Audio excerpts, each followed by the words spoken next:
Man's Size in Marble by E.Nesbit and read by Chris Halton.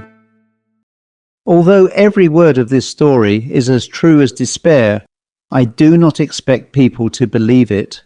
Nowadays, a rational explanation is required before belief is possible. Let me then at once offer the rational explanation, which finds most favour among those who have heard the tale of my life's tragedy.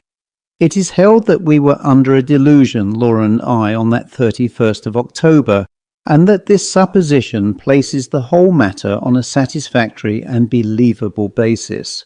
The reader can judge, when he too has heard my story, how far this is an explanation, and in what sense it is rational.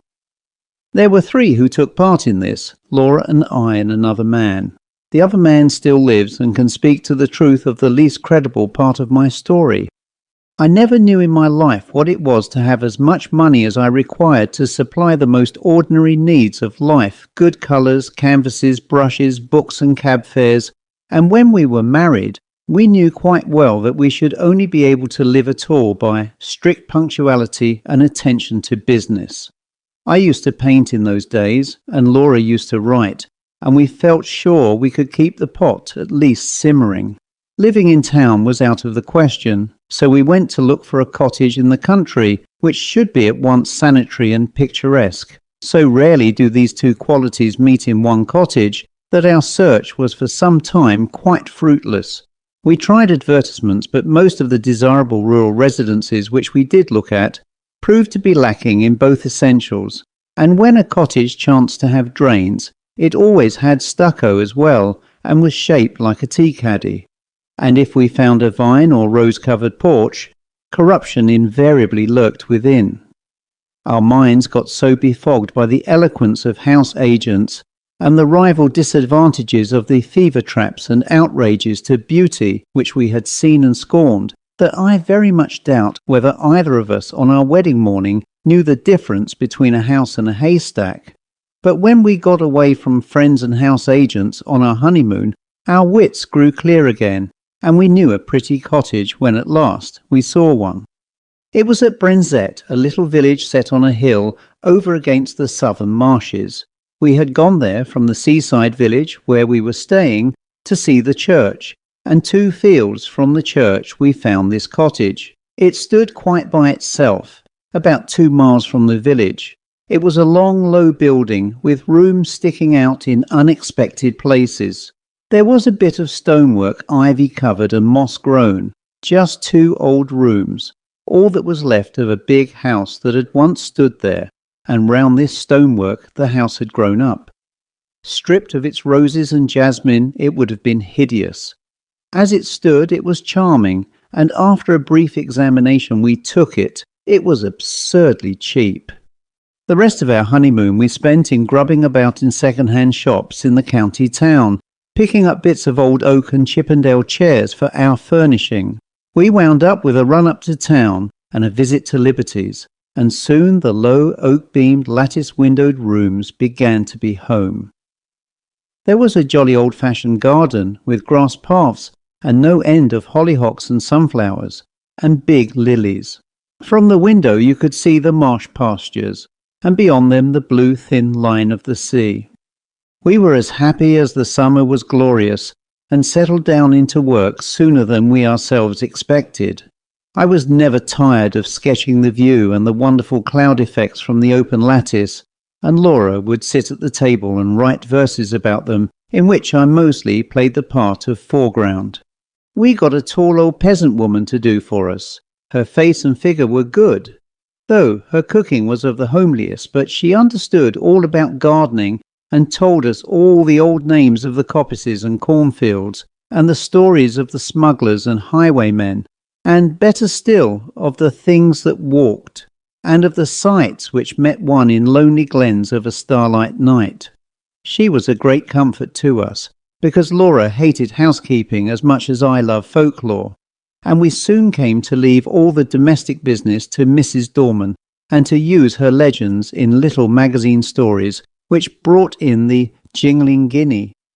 We had 3 months of married happiness and did not have a single quarrel. One October evening I had been down to smoke a pipe with the doctor, our only neighbour, a pleasant young Irishman. Laura had stayed at home to finish a comic sketch of a village episode for the monthly Marplot. I left her laughing over her own jokes and came in to find her a crumpled heap of pale muslin weeping on the window seat. "Good heavens, my darling, what's the matter?" I cried, taking her in my arms.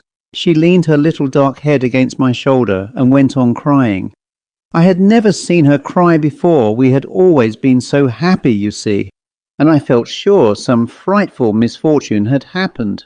"What is the matter? Do speak." "It's Mrs. Dorman," she sobbed. "What has she done?" I inquired, immensely relieved. "She says she must go before the end of the month, and she says her niece is ill. She's gone down to see her now, but I don't believe that's the reason, because her niece is always ill. I believe someone has been setting her against us. Her manner was so queer." "Never mind, Pussy," I said. "Whatever you do, don't cry, or I shall have to cry too to keep you in countenance, and then you'll never respect your man again." She dried her eyes obediently on my handkerchief and even smiled faintly. "But you see," she went on, "it is really serious, because these village people are so sheepy, and if one won't do a thing, you may be quite sure none of the others will. And I shall have to cook the dinners and wash up the hateful greasy plates, and you'll have to carry cans of water about and clean the boots and knives, and we shall never have any time for work or earn any money or anything. We shall have to work all day and only be able to rest when we are waiting for the kettle to boil." I represented to her that even if we had to perform these duties, the day would still present some margin for other toils and recreations, but she refused to see the matter in any but the greyest light. She was very unreasonable, my Laura, but I could not have loved her any more if she had been as reasonable as Whately. "I'll speak to Mrs. Dorman when she comes back and see if I can't come to terms with her," I said. "Perhaps she wants a rise in her screw. It will be all right. Let's walk up to the church." The church was a large and lonely one, and we loved to go there, especially upon bright nights. The path skirted a wood, cut through it once, and ran along the crest of the hill through 2 meadows and round the churchyard wall, over which the old yews loomed in black masses of shadow. This path, which was partly paved, was called the Bierbalk, for it had long been the way by which the corpses had been carried to burial. The churchyard was richly treed and was shaded by great elms which stood just outside and stretched their majestic arms in benediction over the happy dead. A large low porch let one into the building by a Norman doorway and a heavy oak door studded with iron. Inside, the arches rose into darkness, and between them the reticulated windows, which stood out white in the moonlight. In the chancel the windows were of rich glass, which showed in faint light their noble colouring, and made the black oak of the choir pews hardly more solid than the shadows. But on each side of the altar lay a grey marble figure of a knight in full plate armour, lying upon a low slab, with hands held up in everlasting prayer. And these figures, oddly enough, were always to be seen if there was any glimmer of light in the church. Their names were lost, but the peasants told of them that they had been fierce and wicked men, marauders by land and sea, who had been the scourge of their time, and had been guilty of deeds so foul that the house they had lived in, the big house, by the way, that had stood on the site of our cottage, had been stricken by lightning and the vengeance of heaven. But for all that, the gold of their heirs had bought them a place in the church. Looking at the bad hard faces reproduced in the marble, this story was easily believed. The church looked at its best and weirdest on that night, for the shadows of the yew trees fell through the windows upon the floor of the nave and touched the pillars with tattered shade. We sat down together without speaking, and watched the solemn beauty of the old church, with some of that awe which inspired its early builders. We walked to the chancel and looked at the sleeping warriors. Then we rested some time on the stone seat in the porch, looking out over the stretch of quiet moonlit meadows, feeling in every fibre of our being the peace of the night and of our happy love, and came away at last with a sense that even scrubbing and blackleading were but small troubles at their worst. Mrs. Dorman had come back from the village, and I at once invited her to a tete-a-tete. "Now, Mrs. Dorman," I said when I had got her into my painting room, "what's all this about your not staying with us?" "I should be glad to get away, sir, before the end of the month," she answered, with her usual placid dignity. "Have you any fault to find, Mrs. Dorman?" "None at all, sir. You and your lady have always been most kind, I'm sure." "Well, what is it? Are your wages not high enough?" "No, sir. I gets quite enough." "Then why not stay?" "I'd rather not," with some hesitation. "My niece is ill." "But your niece has been ill ever since we came." No answer. There was a long and awkward silence. I broke it. "Can't you stay for another month?" I asked. "No, sir. I'm bound to go by Thursday." And this was Monday. "Well, I must say I think you might have let us know before. There's no time now to get anyone else, and your mistress is not fit to do heavy housework. Can't you stay till next week?" "I might be able to come back next week." I was now convinced that all she wanted was a brief holiday, which we should have been willing enough to let her have as soon as we could get a substitute. "But why must you go this week?" I persisted. "Come, out with it." Mrs. Dorman drew the little shawl, which she always wore, tightly across her bosom, as though she were cold. Then she said, with a sort of effort, "They say, sir, as this was a big house in Catholic times, and there was a many deeds done here." The nature of the deeds might be vaguely inferred from the inflection of Mrs. Dorman's voice, which was enough to make one's blood run cold. I was glad that Laura was not in the room. She was always nervous, as highly strung natures are, and I felt that these tales about our house, told by this old peasant woman with her impressive manner and contagious credulity, might have made our home less dear to my wife. "Tell me all about it, Mrs. Dorman," I said. "You needn't mind about telling me. I'm not like the young people who make fun of such things." Which was partly true. "Well, sir," she sank her voice, "you may have seen in the church beside the altar 2 shapes." "You mean the effigies of the knights in armour," I said cheerfully. "I mean them 2 bodies, drawed out man-size in marble," she returned, and I had to admit that her description was 1,000 times more graphic than mine, to say nothing of a certain weird force and uncanniness about the phrase, "drawed out man-size in marble." They do say as on All Saints' Eve them 2 bodies sits up on their slabs and gets off of them and then walks down the aisle in their marble. Another good phrase, Mrs. Dorman. And as the church clock strikes 11 they walks out of the church door and over the graves and along the beer balk, and if it's a wet night there's the marks of their feet in the morning. "And where do they go?" I asked, rather fascinated. "They comes back here to their home, sir, and if anyone meets them—" "Well, what then?" I asked.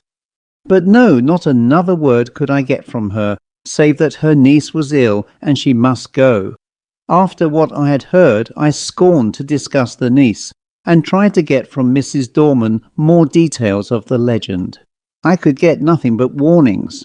"Whatever you do, sir, lock the door early on All Saints' Eve, and make the cross sign over the doorstep and on the windows." "But has anyone ever seen these things?" I persisted. "That's not for me to say. I know what I know, sir." "Well, who was here last year?" "No one, sir. The lady as owned the house only stayed here in summer, and she always went to London a full month before the night. And I'm sorry to inconvenience you and your lady, but my niece is ill, and I must go on Thursday." I could have shaken her for her absurd reiteration of that obvious fiction after she had told me her real reasons. She was determined to go, nor could our united entreaties move her in the least. I did not tell Laura the legend of the shapes that walked in their marble, partly because a legend concerning our house might perhaps trouble my wife, and partly, I think, from some more occult reason. This was not quite the same to me as any other story, and I did not want to talk about it till the day was over. I had very soon ceased to think of the legend, however. I was painting a portrait of Laura against the lattice window, and I could not think of much else. I had got a splendid background of yellow and grey sunset, and was working away with enthusiasm at her lace. On Thursday Mrs. Dorman went. She relented at parting so far as to say, "Don't you put yourself about too much, Mom, and if there's any little thing I can do next week, I'm sure I shan't mind." From which I inferred that she wished to come back to us after Halloween. Up to the last she adhered to the fiction of the niece with touching fidelity. Thursday passed off pretty well. Laura showed marked ability in the matter of steak and potatoes, and I confess that my knives and the plates, which I insisted upon washing, were better done than I had dared to expect.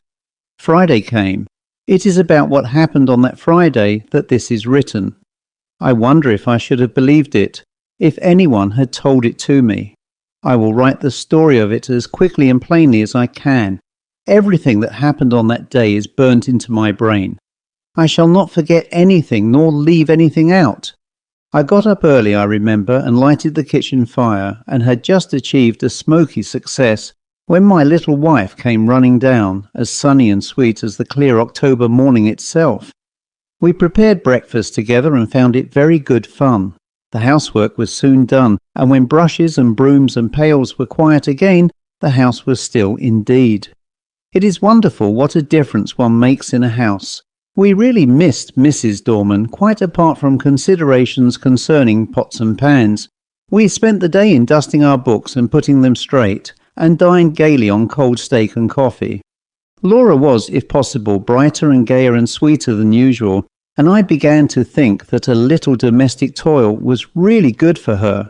We had never been so merry since we were married, and the walk we had that afternoon was, I think, the happiest time of all my life. When we had watched the deep scarlet clouds slowly pale into leaden grey against a pale green sky, and saw the white mist curl up along the hedgerows in the distant marsh, we came back to the house silently, hand in hand. "You are sad, my darling," I said, half jestingly, as we sat down together in our little parlour.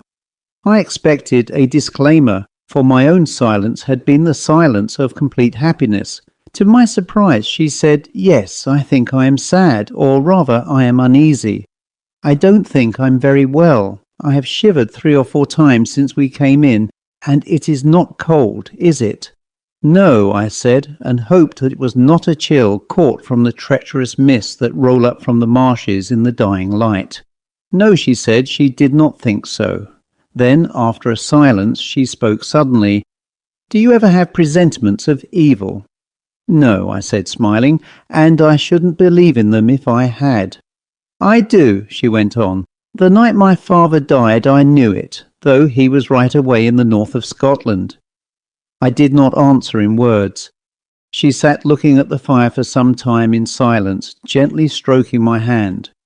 At last she sprang up, came behind me, and drawing my head back, kissed me. "There, it's over now," she said.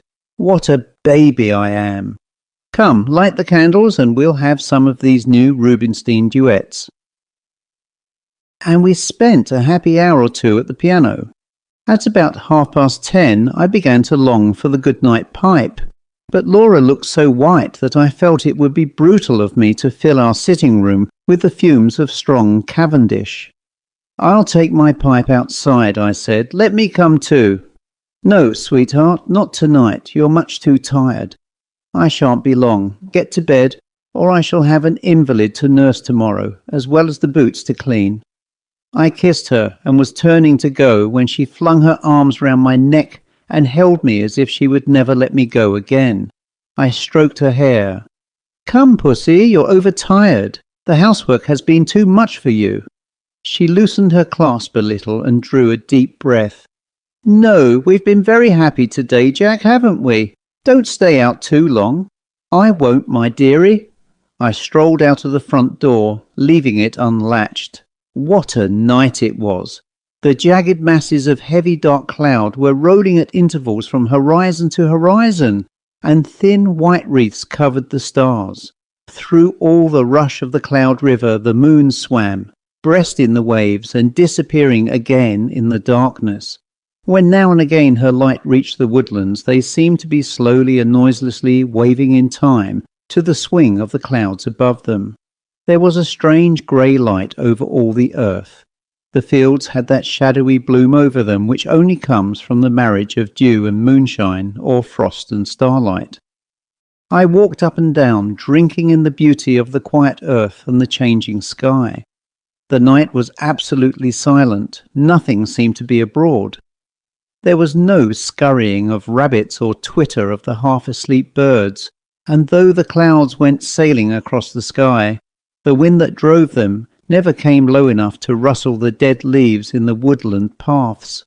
Across the meadows I could see the church tower standing out black and grey against the sky.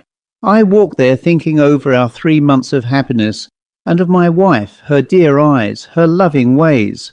Oh, my little girl, my own little girl! What a vision came then of a long, glad life for you and me together! I heard a bell beat from the church. 11 already! I turned to go in, but the night held me. I could not go back into our little warm rooms yet. I would go up to the church. I felt vaguely that it would be good to carry my love and thankfulness to the sanctuary whither so many loads of sorrow and gladness had been borne by the men and women of the dead years. I looked in at the low window as I went by. Laura was half lying on her chair in front of the fire. I could not see her face. Only her little head showed dark against the pale blue wall. She was quite still, asleep no doubt. My heart reached out to her as I went on. There must be a God, I thought, and a God who was good. How otherwise could anything so sweet and dear as she have ever been imagined? I walked slowly along the edge of the wood. A sound broke the stillness of the night. It was a rustling in the wood. I stopped and listened. The sound stopped too. I went on and now distinctly heard another step than mine answer mine, like an echo. It was a poacher or a wood stealer most likely, for these were not unknown in our Arcadian neighbourhood. But whoever it was, he was a fool not to step more lightly. I turned into the wood, and now the footsteps seemed to come from the path I had just left. It must be an echo, I thought. The wood looked perfect in the moonlight. The large dying ferns and the brushwood showed where through thinning foliage the pale light came down. The tree trunks stood up like Gothic columns all around me. They reminded me of the church, and I turned into the beer balk and passed through the corpse gate between the graves to the low porch. I paused for a moment on the stone seat, where Laura and I had watched the fading landscape. Then I noticed that the door of the church was open, and I blamed myself for having left it unlatched the other night.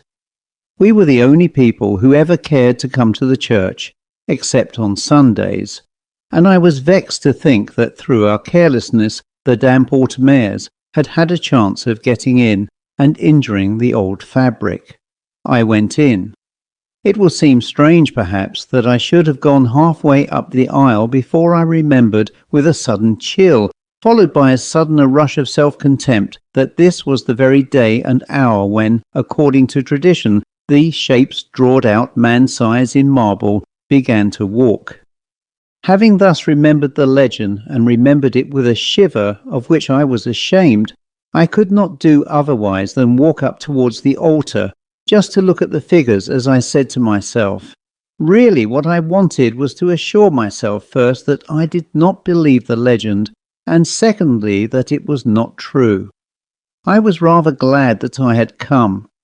I thought now I could tell Mrs. Dorman how vain her fancies were, and how peacefully the marble figures slept on through the ghastly hour. With my hands in my pockets I passed up the aisle. In the grey dim light the eastern end of the church looked larger than usual, and the arches above the two tombs looked larger too. The moon came out and showed me the reason. I stopped short, my heart gave a leap that nearly choked me and then sank sickeningly. The bodies drawed out man-size were gone, and their marble slabs lay wide and bare in the vague moonlight that slanted through the east window. Were they really gone, or was I mad? Clenching my nerves, I stooped and passed my hand over the smooth slabs and felt their flat, unbroken surface. Had someone taken the things away? Was it some vile practical joke? I would make sure anyway.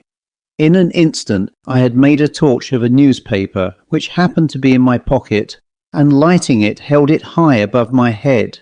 Its yellow glare illumined the dark arches and those slabs. The figures were gone, and I was alone in the church. Or was I alone? And then a horror seized me, a horror indefinable and indescribable, an overwhelming certainty of supreme and accomplished calamity. I flung down the torch and tore along the aisle and out through the porch, biting my lips as I ran to keep myself from shrieking aloud. Oh, was I mad, or what was this that possessed me? I leapt the churchyard wall and took the straight cut across the fields, led by the light from our windows. Just as I got over the first stile, a dark figure seemed to spring out of the ground. Mad still with that certainty of misfortune, I made for the thing that stood in my path, shouting, "Get out of the way, can't you?" But my push met with a more vigorous resistance than I had expected. My arms were caught just above the elbow and held as in a vice, and the raw-boned Irish doctor actually shook me. "Would ye?" he cried, in his own unmistakable accents. "Would ye then?" "Let me go, you fool," I gasped. "The marble figures have gone from the church. I tell you they've gone." He broke into a ringing laugh. "I'll have to give you a draught tomorrow, I see. You've been smoking too much and listening to old wives' tales. I tell you, I've seen the bare slabs. Well, come back with me. I'm going up to old Palmer's, his daughter's ill. We'll look in at the church and let me see the bare slabs." "You go if you like," I said, a little less frantic for his laughter. "I'm going home to my wife." "Rubbish, man," said he. "Do you think I'll permit of that? Are you to go saying all your life that you've seen solid marble endowed with vitality, and me to go all me life saying ye were a coward? No, sir, ye shan't do it." The night air, a human voice, and I think also the physical contact with this 6 feet of solid common sense, brought me back a little to my ordinary self, and the word coward was a mental shower bath. "Come on then," I said sullenly. "Perhaps you're right." He still held my arm tightly. We got over the stile and back to the church. All was still as death. The place smelt very damp and earthy. We walked up the aisle. I am not ashamed to confess that I shut my eyes. I knew the figures would not be there. I heard Kelly strike a match. "Here they are, you see, right enough. You've been dreaming or drinking, asking your pardon for the imputation." I opened my eyes. By Kelly's expiring vesta, I saw 2 shapes lying in their marble on their slabs. I drew a deep breath and caught his hand. "I'm awfully indebted to you," I said. "It must have been some trick of light, or I have been working rather hard. Perhaps that's it. Do you know, I was quite convinced they were gone." "I'm aware of that," he answered rather grimly. "You'll have to be careful of that brain of yours, my friend, I assure you." He was leaning over and looking at the right-hand figure, whose stony face was the most villainous and deadly in expression. "By Jove," he said, "something has been afoot here. This hand is broken." And so it was. I was certain that it had been perfect the last time Laura and I had been there. "Perhaps someone has tried to remove them," said the young doctor. "That won't account for my impression," I objected. "Too much painting and tobacco will account for that well enough." "Come along," I said, "or my wife will be getting anxious. You'll come in and have a drop of whiskey and drink confusion to ghosts and better sense to me. I ought to go up to Palmer's, but it's so late now I'd best leave it till the morning," he replied. "I was kept late at the Union, and I've had to see a lot of people since.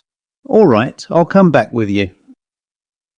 I think he fancied I needed him more than did Palmer's girl, so discussing how such an illusion could have been possible, and deducing from this experience large generalities concerning ghostly apparitions, we walked up to our cottage. We saw, as we walked up the garden path, that bright light streamed out of the front door, and presently saw that the parlour door was open too.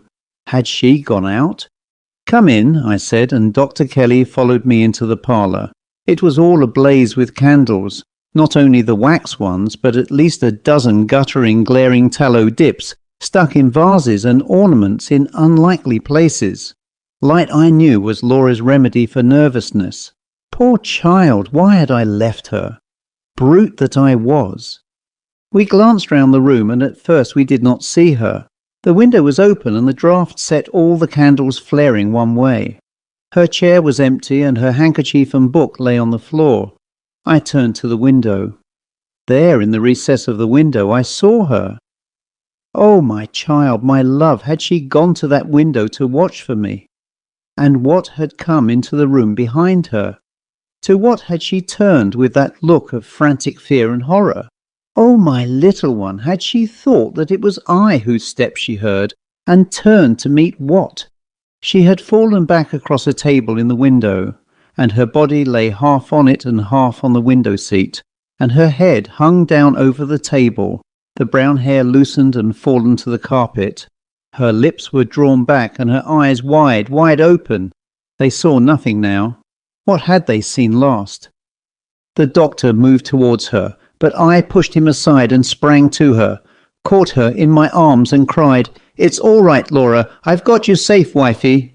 She fell into my arms in a heap. I clasped her and kissed her, and called her by all her pet names.